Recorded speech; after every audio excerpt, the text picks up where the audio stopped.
हरे भरे जंगल में एक साफ और सुंदर नदी बहती थी। उसी नदी के किनारे एक छोटा सा प्यारा होटल था। उस होटल को टुन्नी चिड़िया चलाती थी। टुन्नी चिड़िया बहुत मेहनती और ईमानदार थी। वो रोज सुबह जल्दी उठती और अपने होटल की सफाई करती थी। फिर वो स्वादिष्ट चाट बनाती और ग्राहकों का दिल जीत लेती थी। उसी जंगल में कालू कौवा और गौरी कौवी भी रहते थे। कालू कौवा बहुत आलसी था और उसे काम करना बिल्कुल पसंद नहीं था। वहीं गौरी कौवी बहुत चालाक और थोड़ी जलने वाली थी। वो टुन्नी चिड़िया की तरक्की देखकर उससे जलती रहती थी। एक दिन गौरी कौवी ने कालू से कहा, सुनो जी, आप तो दिन भर बस घर में यूं ही पड़े रहते हैं। ना आप कहीं जाते हैं, ना कुछ काम करते हैं। कालू जी, ऐसा रहा तो कैसे चलेगा घर?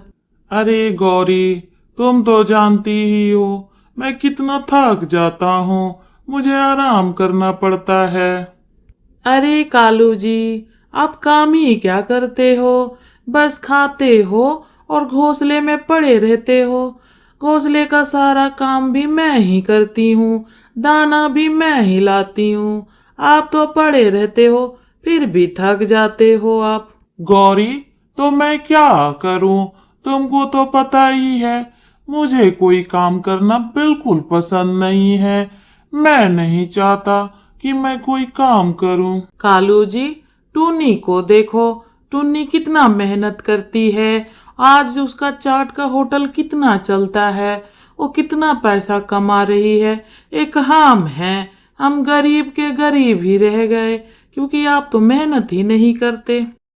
तो गौरी, अब तुम ही बताओ मैं क्या करूँ? मेरे क्या करने से घर में पैसे आएंगे और हम भी टुन्नी के जैसे अमीर बन जाएंगे। अरे कालू जी, क्यों ना आप टुन्नी के होटल में जाके कोई काम मांग लो और धीरे धीरे आप चाट बनाना सीख लो।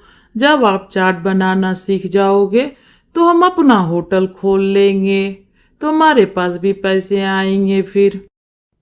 गौरी, क्या तो तुम एकदम ठीक रही हो, पर क्या टुन्नी मुझे काम पे रखेगी? वो तो जानती है मुझे, मैं तो एक नंबर का आलसी हूँ। अरे कालू जी, आपको तो पता ही है टुन्नी कितनी भोली है। आप बस उसके सामने झूठ बोल देना, बदलने का नाटक कर देना, वो तुरंत आपकी बात मान जाएगी। टुन्नी विश्वास कर लेगी कि आप बदल गए हैं। वो आपको काम पे जरूर रख लेगी। टुन्नी बहुत भोली है। ठीक है गौरी, तो फिर मैं जाता हूँ टुन्नी के होटल पे कोई काम मांगने के लिए। कोई ना कोई काम लेके ही आऊंगा। ये कहकर कालू कौवा टुन्नी के होटल की ओर चला गया। वो वहां पहुंचकर बोला, टुन्नी बहन, क्या आप अपने होटल पे मुझे कोई काम दे सकती हैं? मुझे काम की बहुत जरूरत है। आप मुझे अपने होटल पे कोई काम पे रख लो। अरे कालू भैया, आप तो बहुत आलसी हैं। अगर मैं आपको काम पे रखूंगी, आप तो कोई काम ही नहीं करेंगे। आप तो बस दिन भर पड़े रहते हैं, तो आप क्या ही काम करेंगे? आपके बस की बात नहीं है। टुन्नी बहन, आप जैसा सोच रही हैं वैसा बिल्कुल भी नहीं है। अब मैं बदल गया हूँ। अब मैं मेहनती हो गया। मैं बहुत मन लगा के आपके होटल में काम करूँगा। टुन्नी चिड़िया सीधी सादी थी। उसने कालू की बात मान ली और उसे अपने होटल में काम पर रख लिया। शुरू के कुछ दिन सब कुछ ठीक चला। कालू कौवा अच्छे से काम करता हुआ दिखता था, लेकिन कुछ दिनों बाद उसकी असली आदत सामने आ गई। वो ना तो ढंग से चाट बनाता था और ना ही ग्राहकों से अच्छे से बात करता था। धीरे धीरे उसने लापरवाही करना शुरू कर दिया। फिर उसने चोरी करना भी शुरू कर दिया। वो रोज थोड़ा थोड़ा पैसा चुराने लगा। इस वजह से टुन्नी के होटल की हालत खराब होने लगी। ग्राहक कम होने लगे। लोग शिकायत करने लगे। एक दिन कालू अपने घर गया और उसने गौरी कौवी को सारी बात बता दी। गौरी ये सुनकर खुश हो गई और बोली, बहुत अच्छा, आखिर वो दिन आ ही गया कालू जी, जब आप चाट बनाना सीख गए। गौरी, मैं कल से टुन्नी के होटल पे काम करने नहीं जाऊंगा। मैं पैसे भी चुरा लाया हूँ। अगर मैं जाऊंगा तो पकड़ा जाऊंगा। कालू जी, बात तो आप एकदम ठीक बोल रहे हैं। क्यों ना हम कल से अपना होटल खोल ले। हम लोग वहीं मेहनत करेंगे और ढेर सारा पैसा कमाएंगे। गौरी, तुम एकदम ठीक बोल रही हो। हम कल से अपना होटल खोल लेंगे और अपने होटल पे मेहनत करेंगे। कल से मैं टुन्नी के होटल पे नहीं जाऊंगा काम करने। अगले दिन कालू बिना बताए टुन्नी का होटल छोड़कर चला गया। कुछ दिनों बाद कालू और गौरी ने अपना नया होटल खोल लिया, लेकिन उनके होटल में स्वाद नहीं था। ग्राहक आते तो थे पर वापस नहीं आते थे। उधर टुन्नी चिड़िया बहुत परेशान थी। उसे समझ नहीं आ रहा था कि उसका होटल अचानक खराब क्यों हो गया। एक दिन उसे पैसे कम मिले। तब उसने ध्यान से जांच की।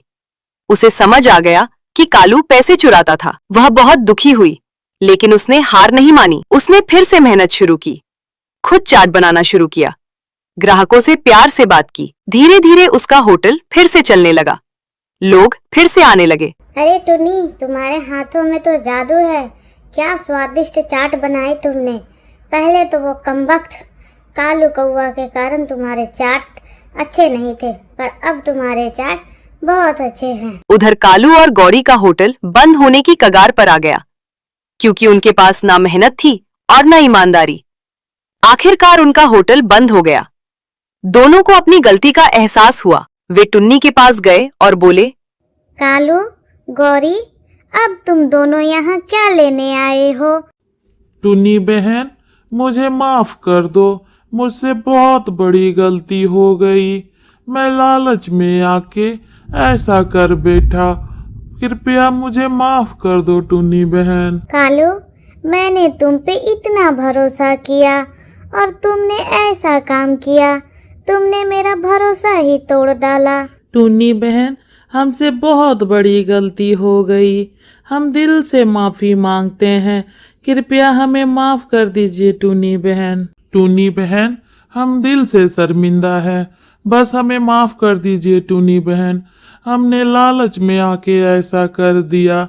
हमें लालच हो गया था टुन्नी बहन, इसीलिए ऐसा पाप कर बैठे। प्लीज हमें माफ कर दीजिए टुन्नी बहन। कालू, मैं तुम्हें माफ करती हूँ, पर आगे से ध्यान रखना कि कभी ऐसा किसी के साथ दोबारा नहीं करना। गलती सबसे होती है, लेकिन उसे सुधारना जरूरी है। उसने उन्हें माफ कर दिया, लेकिन एक सीख भी दी। सफलता मेहनत और ईमानदारी से मिलती है, चालाकी और चोरी से नहीं।